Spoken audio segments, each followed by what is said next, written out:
Thanks for joining us for today's Backwoods Hack, and today we are going to look at how to load a backpack if you are needing to load a lot of weight in the backpack. Let's say you have harvested your animal, deer or elk or whatnot, and you're needing to put that quarter, the hind quarter, or the whole deer or whatnot in your pack. You need to get that thing loaded. There's a tip and a trick here that comes to us from Dan. Thanks for submitting this, Dan, and on how to load this to keep that weight up as high as possible on your pack. Let's jump into this.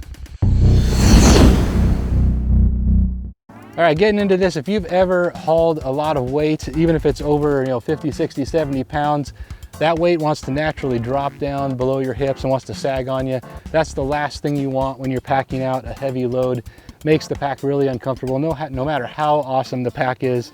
We got the XO K3 4800 here and the initial Ascent IA4K. I already put some weight in this one, but I wanted to show you, demonstrate with the initial Ascent here how we do this to make sure that this weight stays up in the mid part of your pack, because you don't want that going down below. So I'll set this one aside here, leave that right there.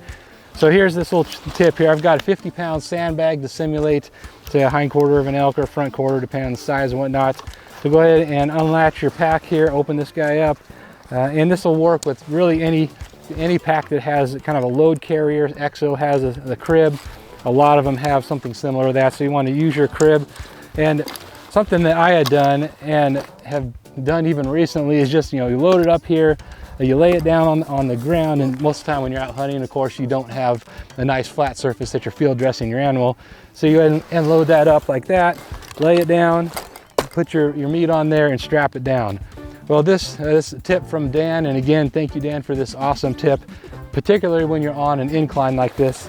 Go ahead and grab your pack, flip it upside down, and that's going to allow gravity to pull that weight up like that, so that when you go and throw your weight on here, you can take your strap, or this is the pannier for the initial Ascent, and the crib on the XO, similarly designed that way. You're going to go ahead and load that up, and then it allows you to take your straps here and buckle them down, and then that'll allow you to really strap that more tightly to keep the weight from sagging down on the bottom of that. So now that we have the weight already wanting to come this way, I'm going to go ahead and tighten that, and you'll cinch that down. And so now when we're ready to go, we can just go ahead and of course fold your bag over like that. But this is only 50 pounds, so we'll flip it around here.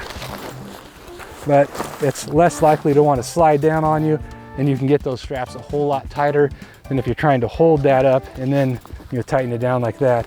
It gives you just a little bit of an advantage. It's not something that's going to be necessarily change the world for you when you're packing, but it's definitely a good tip, something easy to do. Flip that pack upside down on the uphill side, and it'll just make that a little bit easier for you to get that snug to the frame so that you're ready to roll when you need to pack out a heavy load. So that is this week's Backwoods Hack. Thank you again, Dan, for the idea and the tip. Just flip the base of this pack on the uphill side. It allows that weight to slide downhill towards the top of the pack, which is where you want it. Cinch that down, roll this up here, cinch it down like you normally would, and you're ready to hit the trail. So it's a great idea. It doesn't require any tools or any extra gear to do. Just change the way you load up your pack a little bit. So I'll put a link to the initial Ascent and the XO here down in the description for you. If you have any ideas or questions or comments, drop those for us. We'd love to hear from you and get feedback from you.